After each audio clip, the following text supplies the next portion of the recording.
పవన్ కళ్యాణ్ ఆ పేరు విన్న ఏదో తెలియని గూస్ బంప్స్. థియేటర్లో ఆయన ఫోటో కనిపించగలనే ఈలలు గోలలు. ఆయన కనిపిస్తే చాలు వెండి తెరకు ఒక సంబరం. పవన్ కళ్యాణ్ ఎన్నో సినిమాలు నటిస్తూ ఇప్పుడు రాజకీయ జీవితంలో తనదైన ముద్ర వేసుకుంటూ ప్రేక్షకులకు చాలా దగ్గర అవుతున్న పవన్ కళ్యాణ్ బయోగ్రఫీ ఈ వీడియోలో తెలుసుకుందాం. పవన్ కళ్యాణ్ ఆ పేరు వింటే ఫ్యాన్స్కి చాలా పండగ. ఆయన దేవుళ్ళలా కొలుస్తారు. ఆయన సినిమా రిలీజ్ అయితే గంటల తరబడి లైన్లో నిలబడే టికెట్లు కొనుక్కోవడమే కాదు, ఆయన కట్అవుట్ చూస్తే చాలు దిమ్మ తిరిగిపోతుంది. పవన్ కళ్యాణ్ యూట్యూబ్ని షేక్ చేస్తుంది. ఆయన చిన్న వీడియో క్లిప్ పెట్టినా చాలు ఆ యూట్యూబ్ వీడియో షేక్ అయిపోతుంది. అలాంటి వ్యక్తి పవన్ కళ్యాణ్. అతన్ని అందరూ దేవుళ్ళలా కొలుస్తారు. ఆయన ఫ్యాన్స్ ఆయన కోసం ప్రాణ త్యాగానికైనా వెనుకాడరు. అలాంటి వ్యక్తి గురించి మనం ఈ వీడియోలో తెలుసుకోబోతున్నాం. కెరటం అలిసిపోయి ఒకటి కోసం ఇప్పుడు ఆగదు. నాకిష్టమైన స్నేహితుడు. ఫ్రెండ్స్, ఈరోజు మనం పవర్ స్టార్ పవన్ కళ్యాణ్ గురించి తెలుసుకున్నాం. పవర్ స్టార్ పవన్ కళ్యాణ్ ఎందుకు అంత ఫేమస్ అయ్యాడు, అతని జీవిత చరిత్ర గురించి మనం ఈ వీడియోలో తెలుసుకుందాం. వీడియో చాలా ఇంట్రెస్టింగ్ ఉండబోతుంది. వీడియోని ఎక్కడ స్కిప్ చేయకుండా చూడండి. యావత్ తెలుగు ప్రజలందరికీ పవర్ స్టార్ పవన్ కళ్యాణ్ సుపరిచితమైన వ్యక్తి. Power star Pawan Kalyan megastar నట వారసుడిగా అరంగేటం చేసిన పవన్ కళ్యాణ్ అంచెలంచెలుగా తన ఫ్యాన్స్ ఫాలోయింగ్ ఏర్పాటు చేసుకోవడంలో అన్నకు తగ్గ తమ్ముడుగా తనకంటూ తెలుగు పరిశ్రమలో స్టార్డమ్ సంపాదించుకున్నాడు. కొణిదెల అంజనాదేవి వెంకట్రావులకు 5వ సంతానంగా పవన్ కళ్యాణ్ జన్మించాడు.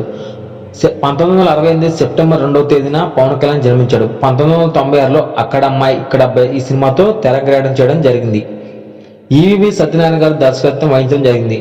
సినిమా యావరేజ్ స్టాక్ సినిమా, ఒక మోస్తరుగా ఆడటం జరిగింది. రెండవ సినిమా గోకులంలో సీత ముత్యాల సుబ్బయ్య గారి దర్శకత్వంలో చేయడం జరిగింది. ఈ సినిమాకు ఒక రకంగా చెప్పాలంటే పవన్ కళ్యాణ్ కు మంచి పేరు వస్తుందని చెప్పుకోవచ్చు. 1997లో నందినిని వైజాగ్ అమ్మాయి వివాహం చేసుకోవడం జరిగింది. మూడవ సినిమా భీమినేని శ్రీనివాసరావు దర్శకత్వంలో సుస్వాగతం చేయడం జరిగింది. ఈ సినిమా సూపర్ హిట్ సొంతం చేసుకుంది. కొత్త దర్శకులను యువ దర్శకులను పరిశ్రమకు పరిచయం చేయడం మొదలుపెట్టాడు. అప్పటి వరకు కో డైరెక్టర్గా పనిచేసిన కరుణాకరన్ను దర్శకుడిగా పరిచయం చేస్తూ తొలి ప్రేమ సినిమా అవకాశం ఇవ్వడం జరిగింది. ఈ సినిమా రికార్డులను తిరగరాసింది.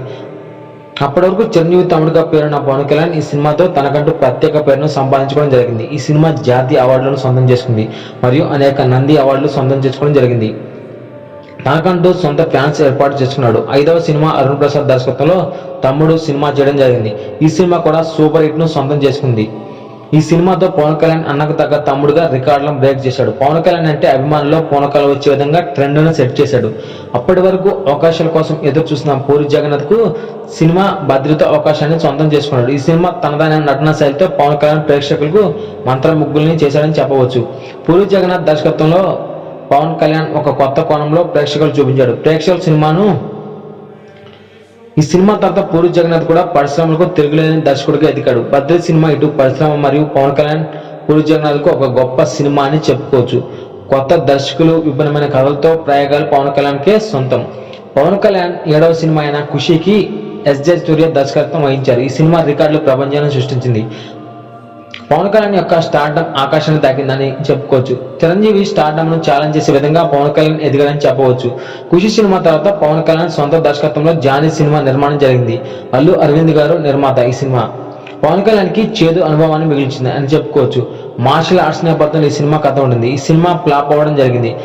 తర్వాత వచ్చిన గుడుంబ శంకర్, బాలు, బంగారం, అన్నవరం సినిమాలు యావరేజ్ గా ఆడటం జరిగింది. ఈ సినిమాలో పవన్ కళ్యాణ్ కి హిట్స్ కావు. 2008లో త్రివిక్రమ్ దర్శకత్వం వచ్చిన జల్సా సినిమా పవన్ కళ్యాణ్ కు కొత్త ఊరట ఇచ్చింది. తర్వాత వచ్చిన కొమరం పులి, పంజా, తీన్ మార్క్, కెమెరామెన్ గంగతో రాంబాబు సినిమాలు కూడా ఆశించిన విధంగా హిట్ అవ్వలేదు. 2012లో వచ్చిన గబ్బర్ సింగ్ పవన్ కళ్యాణ్ కెరీర్ కు సెకండ్ ఇన్నింగ్స్ అని చెప్పవచ్చు. సినిమా పవన్ కళ్యాణ్ సినిమా అంటే ఎలా ఉంటుందో బాక్సాఫీస్ కు మరోసారి రుచి చూపించారు. రికార్డుల వర్షంతో 2013లో వచ్చిన అత్తారింటికి దారేది సినిమా అత్యధిక వసూలు సృష్టించింది. తెలుగు సినిమా రికార్డులకి ఎక్కింది. 2017లో 69వ స్థానం, 2018లో 24వ స్థానం. ఇండియా సెలబ్రిటీస్ లో ఫోర్బ్స్ పత్రికలో స్థానం సంపాదించుకున్నాడు. పవన్ కళ్యాణ్ యొక్క రాజకీయ ప్రస్థానం. అన్నయ్య మెగాస్టార్ చిరంజీవి స్థాపించిన ప్రజారాజ్యం పార్టీలో యూత్ వింగ్ ప్రెసిడెంట్ గా 2008లో పవన్ కళ్యాణ్ రాజకీయాలు అరంగేటం చేశాడు. తర్వాత ఎన్నికల్లో ప్రజారాజ్యం పార్టీ ఆశించిన ఫలితాలను సాధించలేకపోయింది. ఆ తర్వాత చిరంజీవి ప్రజారాజ్యం పార్టీని కాంగ్రెస్ పార్టీలో విలీనం చేయడం జరిగింది.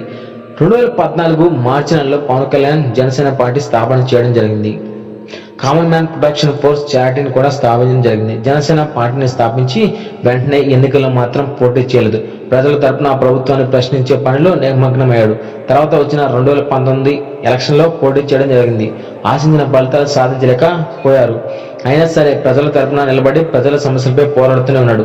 ప్రజారాజ్యం పార్టీని స్థాపించిన తర్వాత ఫలితాలు సాధించకపోవడంతో వెంటనే పార్టీని కాంగ్రెస్ పార్టీలో విలీనం చేసిన చిరంజీవి లాగా పవన్ కళ్యాణ్ మాత్రం ఆ తప్పు చేయలేదని చెప్పుకోవచ్చు. ఫలితాలతో సంబంధం లేకుండా ప్రజల సమస్యలపై ప్రజలతో మమేకమై పోరాడుతూనే ఉన్నాడు. చంద్రుడిపై మచ్చ లాంటిది పవన్ కళ్యాణ్ వైవాహిక జీవితం. పవన్ కళ్యాణ్ కష్టాల్లో ఉన్న వారిని ఆదుకోవడంలో ముందుంటాడు. తన సినిమాల వలన ఎవరైనా డిస్ట్రిబ్యూటర్స్ నష్టాలను చవిచూస్తే తన సొంత డబ్బుతో వారి నష్టాలను భర్తీ చేసేవారు. కుటుంబ విలువలకు, సంస్కృతి సంప్రదాయాలకు పవన్ కళ్యాణ్ చాలా విలువిస్తారు. కానీ వైవాహిక జీవితంలో 3 పెళ్లిళ్ళు చేసుకుని విమర్శలను ఎదుర్కొంటున్నాడు. ఇది పవన్ కళ్యాణ్ జీవితంలో ఒక మచ్చ అని చెప్పుకోవచ్చు. సాధారణంగా పవన్ కళ్యాణ్ ని విమర్శించడానికి పెద్దగా కారణాలు ఏమీ లేవు. కానీ తన ప్రత్యర్థి పార్టీలకు విమర్శించడానికి తన వైవాహిక జీవితాన్ని టార్గెట్ చేసి విమర్శిస్తారు. ఒక వ్యక్తి తన నిజ జీవితంలో ఇవన్నీ పాత్రలు పోషించడం అనేది చాలా అద్దు. ఒక fight master, director, singer, actor, writer, producer, రాజకీయవేత్తగా అనేక పాత్రలు పోషిస్తున్నాడు. పవన్ కళ్యాణ్ మనకు చాలా సినిమాలు అయితే నటించాడు. 3 సినిమాలు ప్రస్తుతం షూటింగ్ జరుపుకుంటున్నాయి. పవన్ కళ్యాణ్కు 4 సంతానం, 2 అబ్బాయిలు 2 అమ్మాయిలు. హిట్ ఫ్లాపులతో సంబంధం లేకుండా కలెక్షన్ వర్షం కురిపించే ఏకైక హీరో మన పవన్ కళ్యాణ్. పవన్ కళ్యాణ్ కున్న ఫ్యాన్ ఫాలోయింగ్ ప్రత్యేకమైనదని చెప్పుకోవచ్చు. ఎందుకంటే ఖుషి సినిమా తర్వాత ఆశించిన విధంగా చాలా సినిమాలు ఆడలేదు. బాక్స్ ఆఫీస్ దగ్గర బోల్తా కొట్టడం జరిగింది. అయినా సరే క్రేజ్ కలెక్షన్ తగ్గకపోవడం గమనార్హం. దాదాపుగా 10 సంవత్సరాల వరకు ఇండస్ట్రీ ఇట్లేక పవన్ కళ్యాణ్ సతమతమయ్యారు. అయినప్పటికీ కొంత కూడా ఫ్యాన్స్ ఫాలోయింగ్ తగ్గకుండా ఉన్న ఏకైక తెలుగు హీరో అని చెప్పుకోవచ్చు. ఈ క్రెడిట్ అంతా కూడా పవన్ కళ్యాణ్ ఫ్యాన్స్ కి చెందుతుంది. ఎందుకంటే ఉన్నప్పటికంటే ఎక్కువగా ఫెయిల్యూర్స్ లో కూడా తన వెనకాల ఉన్నారు. విలువలతో కూడిన జీవనశైలి పవన్ కళ్యాణ్కే సొంతం. ఈ వీడియో ఇంత ఫ్రెండ్స్. ఈ వీడియో మీకు నచ్చితే లైక్ చేయండి, షేర్ చేయండి, సబ్స్క్రైబ్ చేయండి. Thank you friends. Comment box లో పవన్ కళ్యాణ్ ఫ్యాన్స్ ఎంతమంది ఉన్నారో కామెంట్ చేయండి. Thank you.